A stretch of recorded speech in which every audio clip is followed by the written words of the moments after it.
Viva Voz, com Vera Magalhães.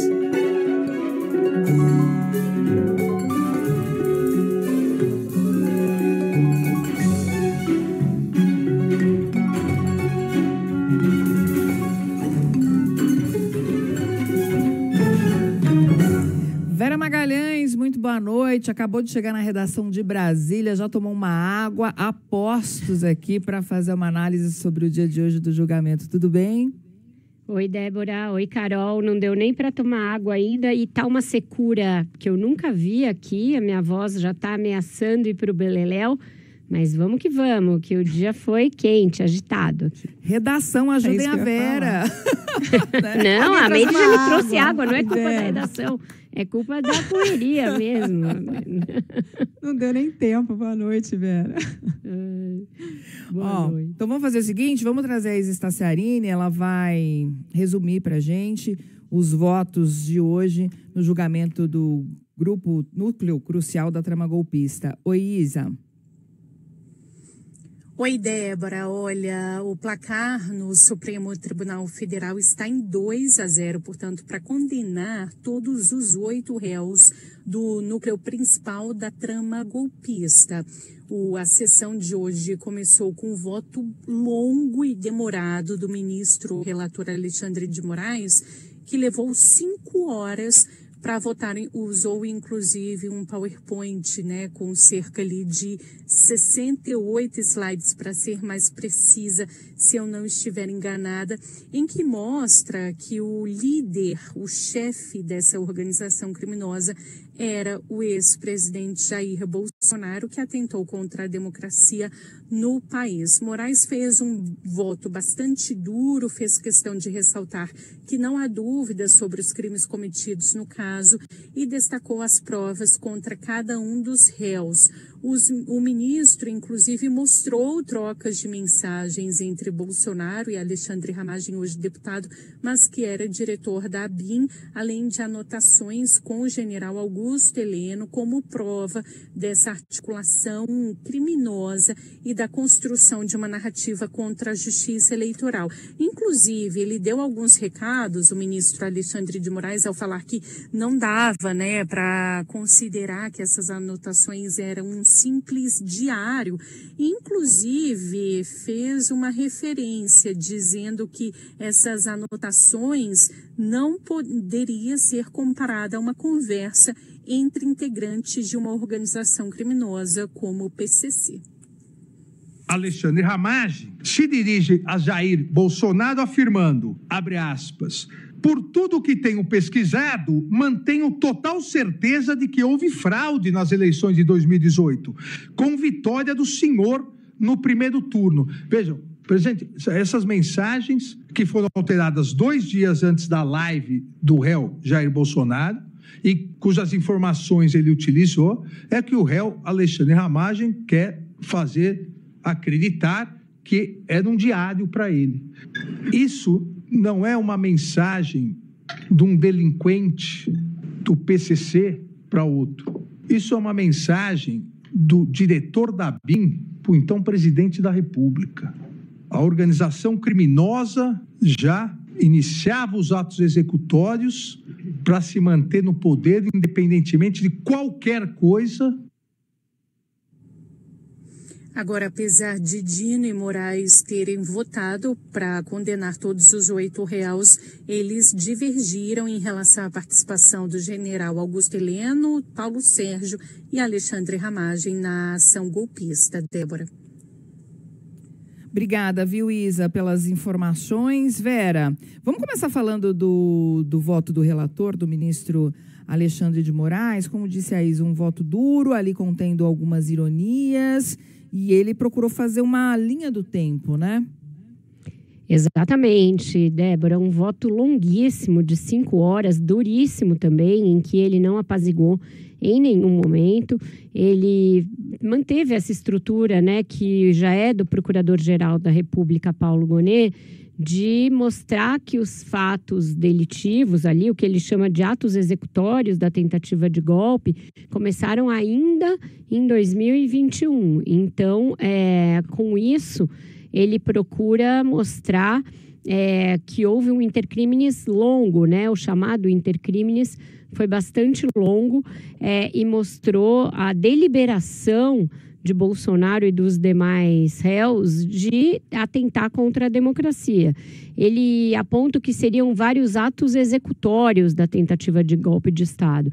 E isso é muito importante, porque ele diferencia, né, esses atos executórios do que seriam meros atos preparatórios, que é o que as defesas dos réus em todo momento tentam dizer que se tratou apenas de considerandos, atos preparatórios, elucubrações, e que nada daquilo foi levado adiante, que, portanto, não poderia se considerar que houve uma tentativa de golpe de Estado, porque faltaria grave ameaça e violência.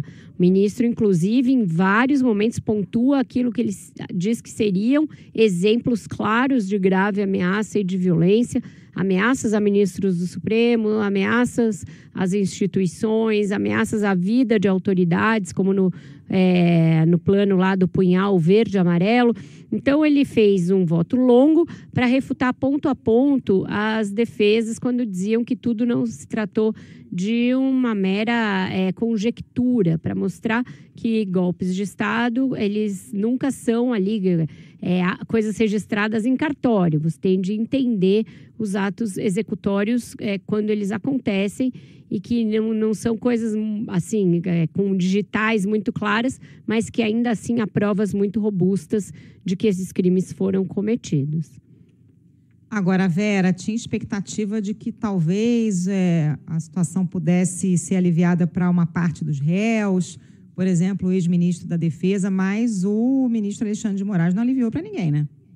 Ele não aliviou para ninguém, Débora, mas o ministro Flávio Dino surpreendeu ao demonstrar que ele, sim, tem o entendimento de que a participação de alguns réus foi de menor importância. Então, pode ser que lá na frente, quando eles forem dizer aqui eles condenam cada um dos réus, o ministro Flávio Dino opte por excluir um ou outro réu de algum dos 5 crimes de que eles são acusados, ou por dentro desses crimes dar a eles uma pena menor. E aí isso pode abrir um espaço para reduzir a pena final. Foram 3 os réus que ele destacou. E a gente vai falar do voto dele mais à frente. Mas, então, isso chamou a atenção por divergir um pouquinho do voto do ministro Alexandre de Moraes, que, inclusive, dedicou um tempo preciso para falar daqueles réus sobre os quais se dizia que ele podia tentar uma absolvição, para dizer, opa, peraí, como assim não participaram? Fizeram isso. Então, ele fez isso em relação ao general Heleno, se estendendo bastante sobre a agenda dele. Fez isso em relação ao general Paulo Sérgio, dizendo que ele agiu deliberadamente para tentar empastelar as eleições, participando daquela comissão que acompanhou as votações, os trabalhos do TSE, e fez isso também em direção ao Alexandre Ramage. O voto dele não aliviou para absolutamente ninguém. E que recados, Vera, você destacaria do voto do ministro Alexandre de Moraes? Olha, além desses duríssimos recados aos advogados, né, ele chegou a acusar os advogados de beirarem a prática da litigância de má-fé, que é algo muito sério ali para você alegar em relação a advogados. Ele também endereçou recados para outras partes aí do espectro institucional. Sobraram recados para aqueles que defendem a anistia e nesse balaio ele juntou tanto os congressistas quanto, a meu ver, o governador de São Paulo, Tarcísio de Freitas, porque ao lembrar o 7 de setembro de 2021, que foi aquele em que Jair Bolsonaro foi mais violento em relação ao Supremo, ele falou, olha, isso voltou a acontecer, voltou a se repetir, embora não tenha sido o próprio Bolsonaro. Então, ali, para mim, foi um recado para o governador de São Paulo. E em relação à anistia, ele fala em vários momentos contra essa possibilidade, dizendo que não é admissível nos tipos de crime que estão em julgamento nessa ação, e que falar em anistia diante de tudo que se viu é desdenhar de um passado muito recente em que o Brasil teve solapada a sua democracia. Então, essa parte também foi uma parte bastante dura. E também deixou claro que não vai aceitar ameaças internacionais. Então, esse foi um recado mais voltado tanto para o governo dos Estados Unidos quanto para aqueles emissários do bolsonarismo junto ao governo americano. Ô, Vera, e sobre a delação do tenente-coronel Mauro Cid, que era um ponto também muito contestado pelas defesas?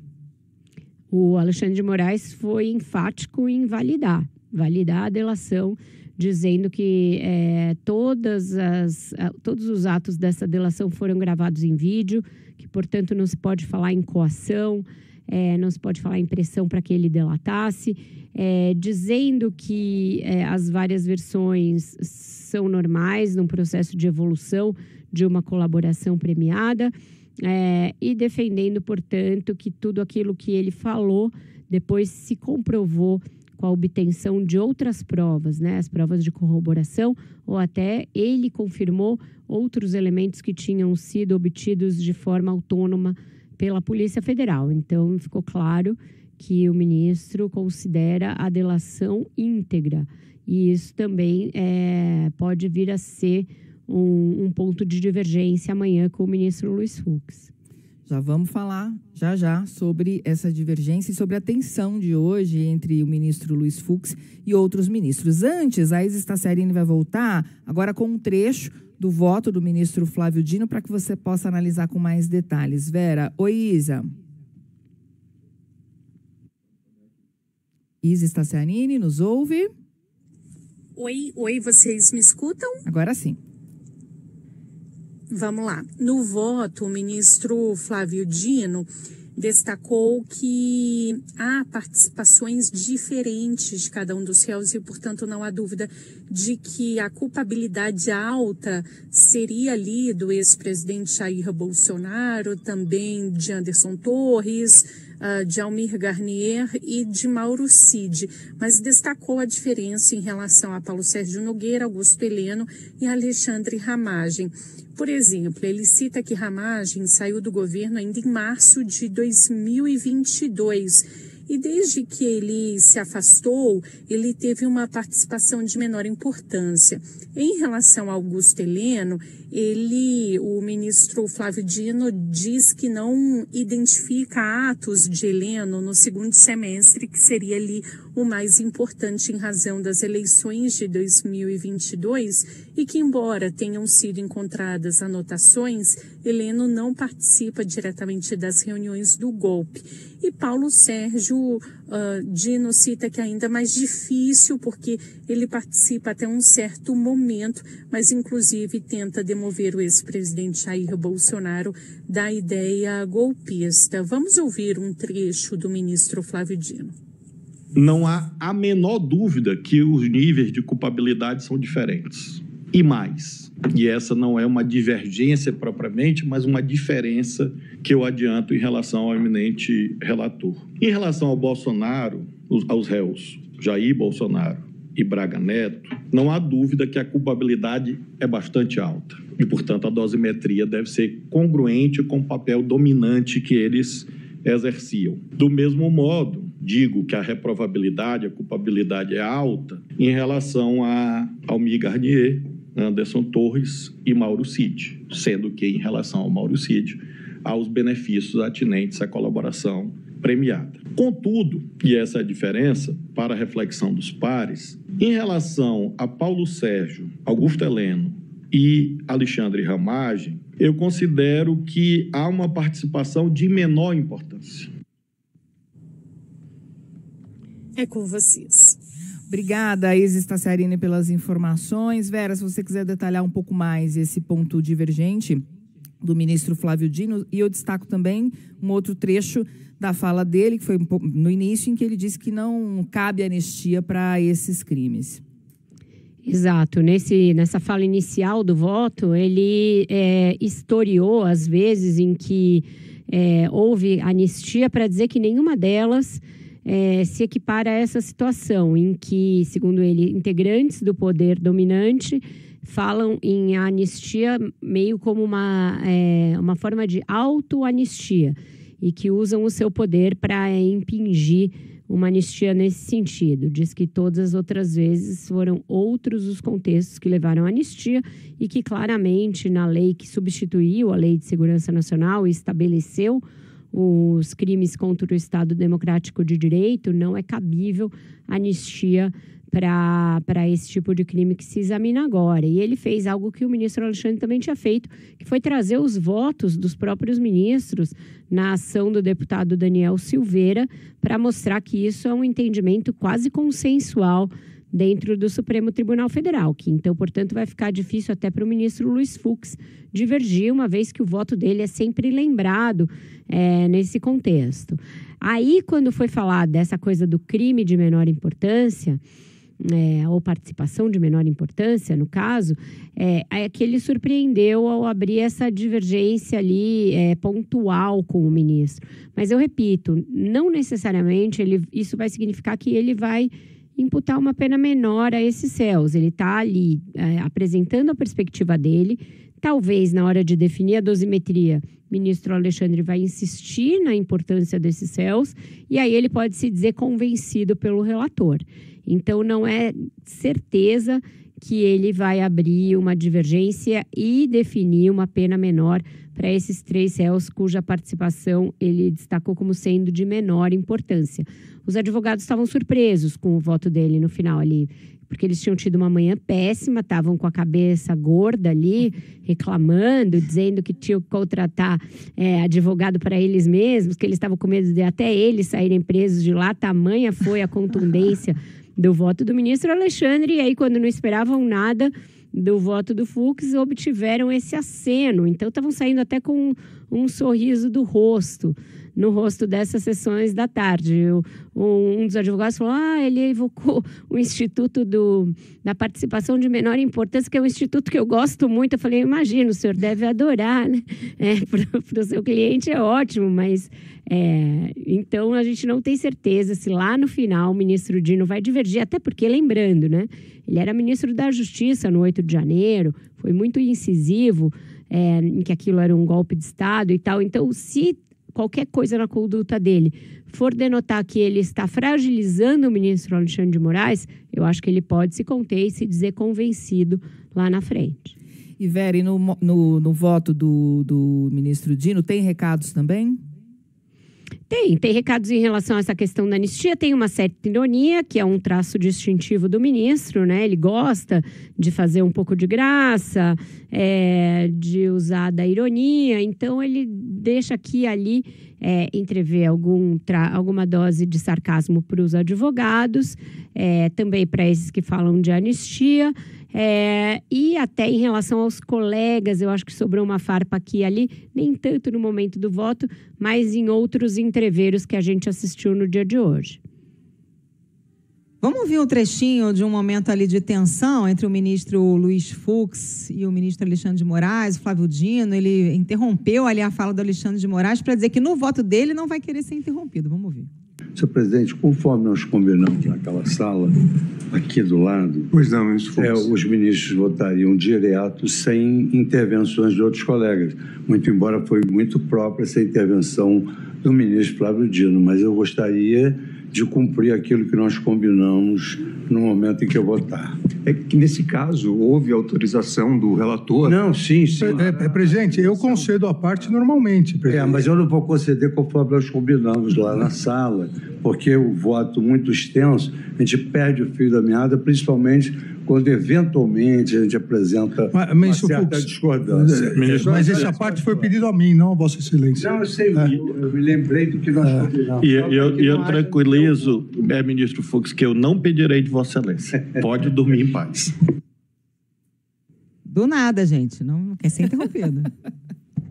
Do nada, ele estava muito tenso, o ministro Fux, porque essa aí foi a segunda, o segundo momento de faísca. O primeiro foi aos 5 minutos do voto do ministro Alexandre de Moraes, quando ele começou a ler o voto e dizer que iria afastar as preliminares que já tinham sido objeto de ali análise por parte da turma e que tinham sido consensuais na fase de denúncia, o ministro Fux falou, opa, eu vou querer analisar as preliminares. E disse que uma coisa é a fase de recebimento da denúncia e outra é o julgamento em si.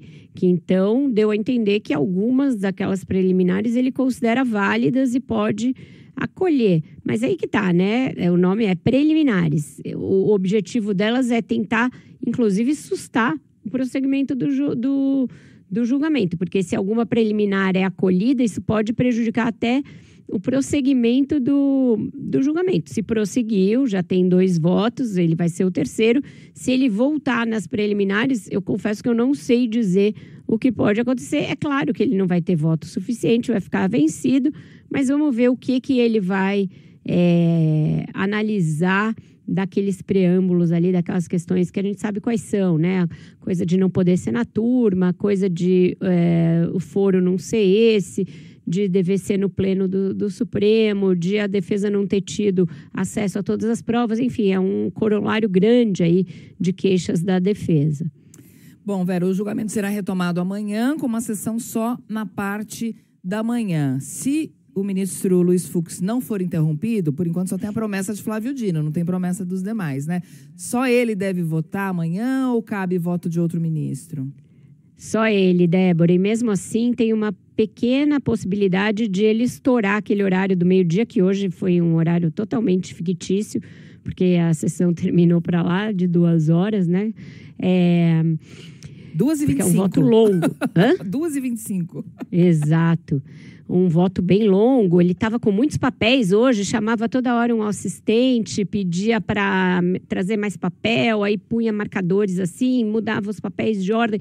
Então dá a impressão de que ele vai trazer um voto com muito documento, muito longo. Ele estava tenso, eu acho que também por isso. E aí o que se diz é que, como tem sessão do plenário do Supremo para analisar outros casos amanhã e não pode mesmo ter sessão à tarde, o que se pode é ter um combinado com o ministro Luiz Edson Fachin, que é quem vai presidir a sessão do plenário, porque o ministro Barroso está fora, está no exterior. E aí, se alongar um pouquinho a sessão da manhã para o ministro Fux terminar. Mas outros votos ainda amanhã, ninguém está acreditando que a gente vai conseguir ver. Muito bem, a gente faz agora um primeiro intervalo. Na sequência tem Repórter CBN e mais Viva Voz. São 6h34, o Viva Voz está de volta, hoje com uma participação especialíssima, um dia importante aqui do julgamento da trama golpista, e a gente tem a participação especial do diretor da sucursal de Brasília, do jornal o Globo, meu colega, meu chefe, Thiago Bronzato, fazendo uma entrada aqui no Viva Voz. Boa noite para você, Bronzato. Boa noite, Vera. Boa noite, Débora. Boa noite, Carol. E boa noite aos ouvintes. Boa noite. Boa noite. Bronzato, a gente viu aí um voto caudaloso do ministro Alexandre de Moraes, muito bem amarrado, que ele carregou nas tintas, tanto da gravidade do que se assistiu ao longo do governo Bolsonaro e depois no 8 de janeiro, e também no risco que seria, por exemplo, de novo transigir com uma tentativa de golpe sem se punir os culpados. O que você depreende desse voto em termos de o que vem por aí, definição de pena, dosimetria e brechas para se negociar alguma coisa, por exemplo, no Congresso? Pois é, Vera, assim, hoje não tem como analisar o voto do Moraes sem falar também do voto do ministro Dino, né, que foi um voto bem complementar. Os dois, assim, sempre demonstraram muita afinidade ali nos bastidores do Supremo, né? E hoje, em público, eles protagonizaram um dueto ali na forma como eles apresentaram os votos no julgamento da trama golpista, né? Os dois, eles ironizaram as teses das defesas, mandaram recados com certa dose de ironia e deboche, né? Para quem está defendendo a anistia, como é o caso do governador de São Paulo, Tarcísio de Freitas, né? E também eles utilizaram frases de efeitos, assim, que é uma estratégia tanto jurídica quanto retórica para convencer o público sobre a gravidade dos fatos que estão sendo analisados ali no Supremo. Porém, eles divergiram num ponto bem específico, que é sobre os papéis dos réus na trama golpista, né? De um lado, o Moraes ele trata todos os réus como peças essenciais dessa organização criminosa que tentou reverter o resultado das eleições, né, atribuindo papel de relevância para todos eles e de comando para o ex-presidente Bolsonaro. E do outro lado, o Dino, ele atribuiu maior responsabilidade também ao ex-presidente Jair Bolsonaro, ao Braga Neto, ao almirante Almir Garnier e ao ex-ministro da Justiça Anderson Torres, mas ele admitiu que teve um outro grupo que teve um papel mais secundário nessa trama golpista. E esse grupo era composto pelo deputado federal Alexandre Ramagem, o ex-ministro Augusto Heleno e o ex-ministro da Defesa Paulo Sérgio Nogueira, que podem ter uma redução de pena ali de acordo com o entendimento do Dino. Então, acho que os dois votos se compõem dessa forma, juntos nesse dueto da retórica, né? Mas, porém, com uma leve divergência ali no mérito. Bronzato, é Débora aqui, seja bem-vindo. Queria me deter um pouco mais no voto do ministro Alexandre de Moraes. Ele fez muita questão de enfatizar, tinha apresentação, né? Uma apresentação que mostrava ali o ex-presidente Jair Bolsonaro como líder da trama e elencou pelo menos 13 atos executórios. Ele fez questão de enfatizar os atos executórios. Faz parte desse convencimento também do público? Sim, quando ele trata do mérito, o ministro relator Alexandre de Moraes, ele buscou fixar ali, bem na exposição dele, um ponto muito central, que o Bolsonaro ele não foi um mero espectador de uma trama golpista. Ele liderou a execução da trama golpista, assim, dividindo tarefas entre seus aliados, tendo a união dos objetivos, que são as características típicas ali de uma organização criminosa, como destacou o Moraes. E esses atos, segundo os Moraes, não foram atos meramente preparatórios, não, assim, como insistem as defesas, né? Que eram apenas anotações, né? Que eram apenas ali planos de intenções. O ministro Moraes listou ali de forma muito objetiva 13 atos concretos de que o plano golpista foi executado. E esses atos concretos vão desde as lives, que eram repletas, né, as lives feitas pelo ex-presidente Bolsonaro, repletas de ataques à justiça eleitoral, o uso da Polícia Rodoviária Federal para interferir nas votações do segundo turno das eleições em 2022, que o próprio Moraes, quando era presidente do TSE, teve que interferir e quase dar uma ordem de prisão ali para o comandante da Polícia Rodoviária Federal na época, né? E também as pressões dos comandantes militares para minar a confiança das urnas, né? E sem contar também as diferentes versões das minutas golpistas que apareceram aí logo após o segundo turno das eleições de 2022. Então, todo esse complô golpista foi exposto ao longo do voto do ministro Alexandre de Moraes numa apresentação de um PowerPoint que mostrava mensagens, anotações em agendas, documentos, ou seja, mostrando que o conteúdo probatório é bem extenso e reforça que, de fato, houve a concretização desses atos golpistas. Bronzato, agora, Carol, boa noite para você. O que a gente pode esperar do voto do ministro Luiz Fux, hein? O ministro Flávio Dino fez questão de relembrar o Fux que ele, inclusive, dormiu não, mas passou a noite no Supremo na véspera dos atos golpistas, né?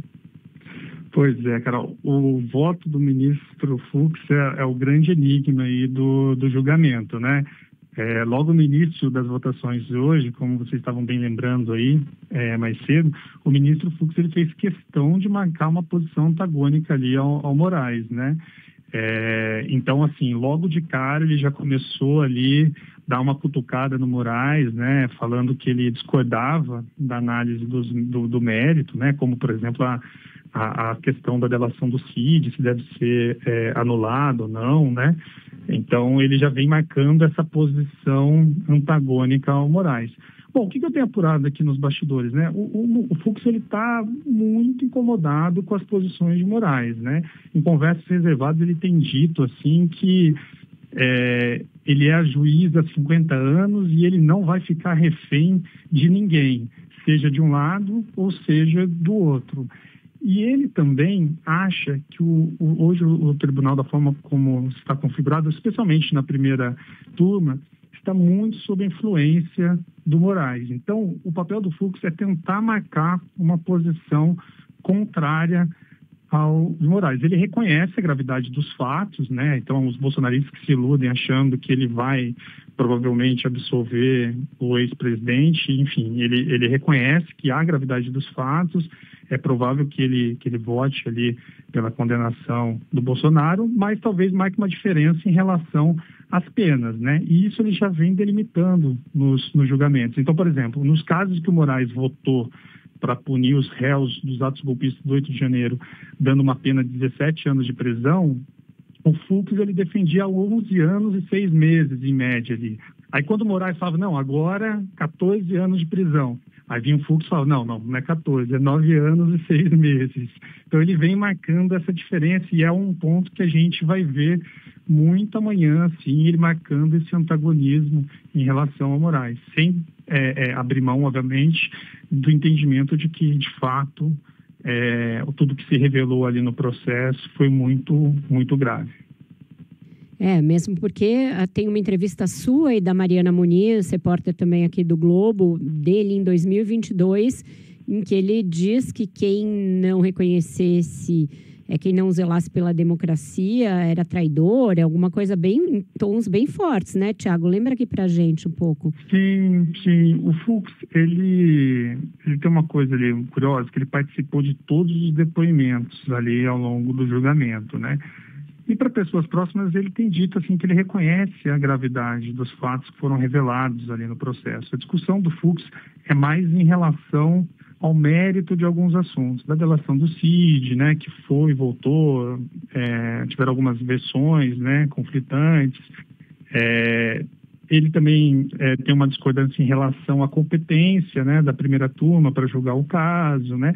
Mas em relação à trama golpista, como ele disse para a gente naquela entrevista, ele sempre costuma frisar que ele próprio, quando ele era presidente do Supremo, em setembro de 2021, quando o ex-presidente Bolsonaro desferiu uma série de ataques às instituições, ele se viu à beira de uma ruptura institucional, né? Com ameaças de invasão ao prédio do Supremo, né?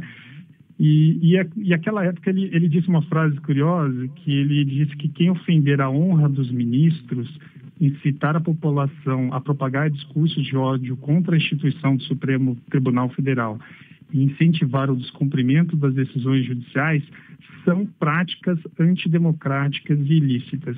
Então, se amanhã o Fux considerar o que ele mesmo diz, ele vai cair numa grande contradição, né? E provavelmente vai ser cobrado. Muito obrigada, Tiago. A gente adorou contar com a sua participação. Volte sempre ao Viva Voz. Obrigado. Estou aqui à disposição. Boa noite para vocês. Boa noite, Tiago. Até. Boa noite. Isso, foi Tiago Bronzato, diretor da sucursal de Brasília do jornal O Globo, participando aqui com a gente. Vamos fazer mais um breve intervalo. Viva Voz volta já já. 6h50. Está aqui mais uma brava combatente da cobertura CBN no julgamento. Samantha Klein, que estava lá comigo na primeira turma durante todo o dia, já chegou aqui aos estúdios. Samantha, boa noite para você. O que você traz de destaque para a gente desse primeiro dia da semana aí de cobertura? Boa noite, Vera. Olha, uma breve avaliação, e aí digo breve, literalmente, dos advogados de defesa, porque eles falaram pouco e a maioria não quis nem gravar. Alguns até me disseram, olha, não vou falar agora para não fazer com que a dosimetria contra o meu cliente seja desfavorável. Mas, enfim, argumentei, mas o que a gente tem aqui de sonora, inclusive, é do advogado Celso Vilardi, que faz a defesa do ex-presidente Jair Bolsonaro. Ele disse no final do voto, portanto, de Flávio Dino, que respeita a decisão do Supremo, mas discorda das análises dos ministros Alexandre de Moraes e Flávio Dino, até porque ambos votaram pela condenação de Bolsonaro. Essa sessão, lembrando, vai ser retomada amanhã com o voto do ministro Luiz Fux. E aí a gente tem uma falinha de Vilardi que disse que não concorda com essa manifestação, mas que para falar mais vai esperar realmente o veredito. Hoje nós vimos 2 votos, como vocês sabem, nós não concordamos com esses votos, respeitosamente, vamos respeitar sempre a decisão do Supremo, mas não concordamos. Acho que as questões preliminares foram muito pouco desenvolvidas, discordamos na análise de mérito, mas vamos aguardar o prosseguimento do julgamento. Eu acho que é isso. Bom, outros advogados dos demais réus afirmaram que o voto de Moraes foi duríssimo, questionaram alguns pontos citados por Alexandre de Moraes. Além disso, o voto do ministro Flávio Dino para um dos advogados foi considerado muito surpreendente, porque, em geral, ele segue as avaliações, os votos, as decisões do ministro Alexandre de Moraes. E esse mesmo advogado também disse que esse julgamento vai trazer muitas mudanças para o mundo jurídico no Brasil e que, inclusive, o Instituto da Delação Premiada pode ser modificado. Isso por conta do entendimento do PGR, Procurador-Geral da República, Paulo Gonet, com relação à delação de Mauro Cid. E outros ainda dizem, olha, por exemplo, o advogado de Augusto Heleno acha que, com essa divergência de Flávio Dino, abre-se uma possibilidade de redução da pena. Ele me disse, não fiquei feliz, eu quero a absolvição do meu cliente, mas tem uma possibilidade de redução de pena. Obrigada, Samantha. Ô Vera, em que momento desse processo, enfim, a partir de agora, a gente já está nos votos, né? A dosimetria a gente vai conhecer na sexta-feira, em que os advogados podem entrar com novos questionamentos, isso tem impacto no prazo, porque aqui muita gente perguntando de novo se condenados, quando esses réus serão presos. Não dá para estimar isso, Débora, porque é isso. Tem ainda muitas tentativas processuais que podem vir a ser feitas pelos advogados. Então, depois de fixada a dosimetria, que pode demorar, pode se estender até para além dessa semana, dependendo do voto, tamanho do voto dos ministros, cabe a eles uma série de recursos, tentativa pelo menos de recursos, porque não tem clareza, como a gente viu na semana passada, na entrevista com o jurista Gustavo Sampaio, a respeito da admissibilidade de embargos em turmas e a partir de qual grau de divergência que são admissíveis esses embargos. Então, acho que não adianta os nossos ouvintes ficarem nessa aflição de quando vão ser presos, porque a gente já viu outros casos de grande repercussão política e de grande mobilização dos meios jurídicos, de grandes escritórios de advocacia, que tenta-se ao máximo protelar a execução da pena.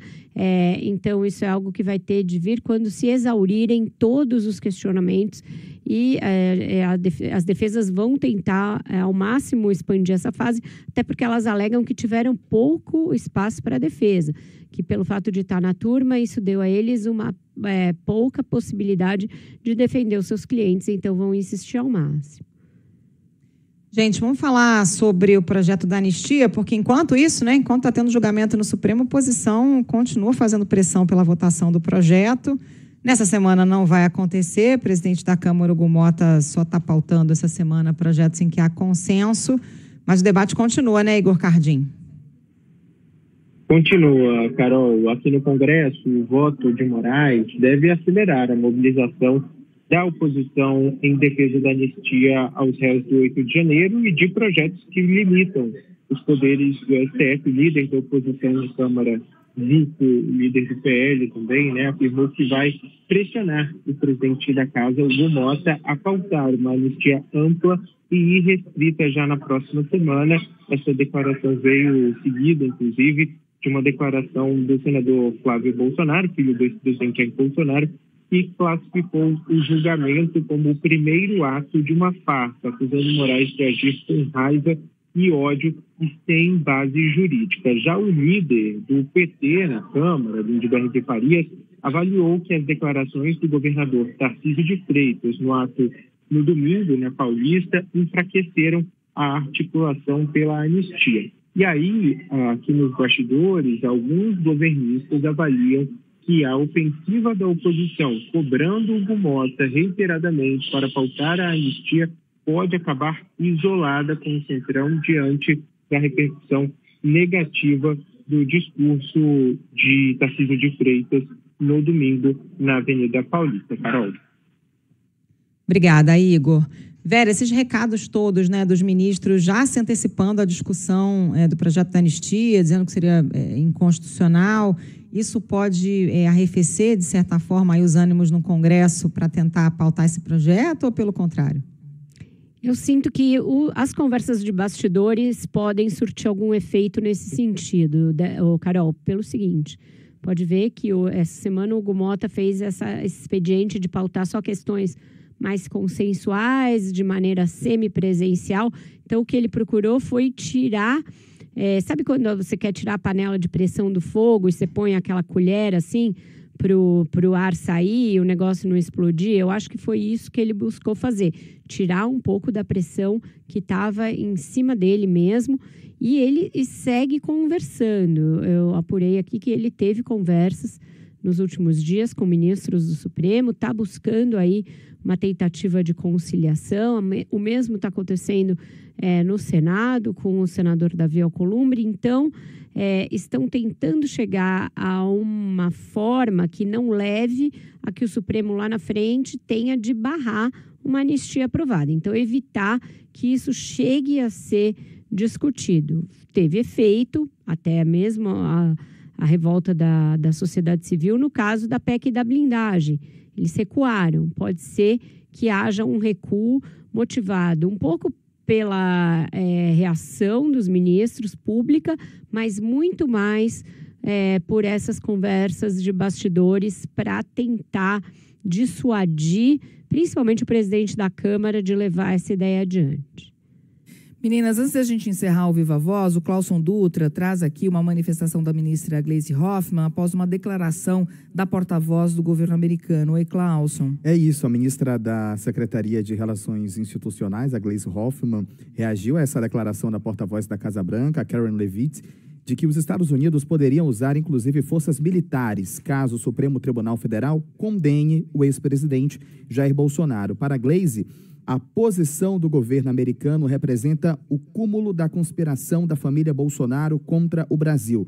Essa publicação nas redes sociais, Gleisi afirmou que não bastam as tarifas impostas às exportações brasileiras e às sanções consideradas por ela ilegais contra integrantes do governo e do judiciário. Segundo a ministra, a hipótese de intervenção militar para defender Bolsonaro seria totalmente inadmissível. A petista também ironizou o argumento da Casa Branca de que estaria em jogo a defesa da liberdade de expressão. Gleisi disse que os crimes pelos quais Bolsonaro e seus cúmplices estão sendo julgados estão no devido processo legal. Ao final dessa publicação, Gleisi direcionou críticas a um dos filhos do ex-presidente, sem citar nomes, tá? Ao dizer que ele seria traidor da pátria e deveria ter o mandato cassado. Meninas.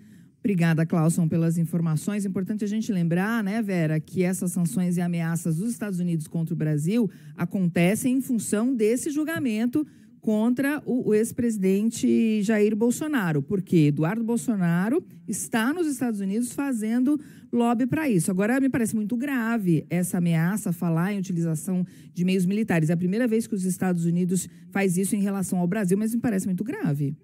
Gravíssimo. Débora, a gente não sabe o que é bravata e o que é apenas uma ameaça para criar os factoides que o Donald Trump cria diariamente.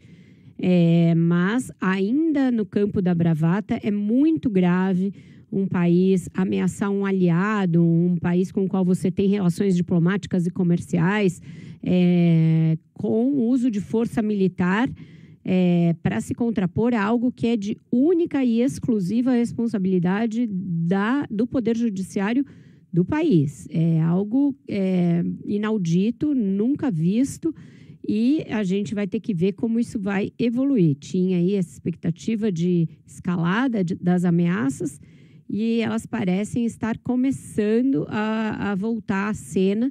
A gente tem de ficar muito atento, mas é bastante grave, perturbador que a porta-voz do governo norte-americano tenha dado esse tipo de alerta, feito esse tipo de ameaça. Continuaremos acompanhando isso também. Vera, muito obrigada. Amanhã tem mais Viva Voz. Amanhã tem julgamento na parte da manhã, a partir das 9 horas. Beijo. É isso. Amanhã vai ser um pouco mais tranquilo por aqui. Até lá. Beijo, Vera.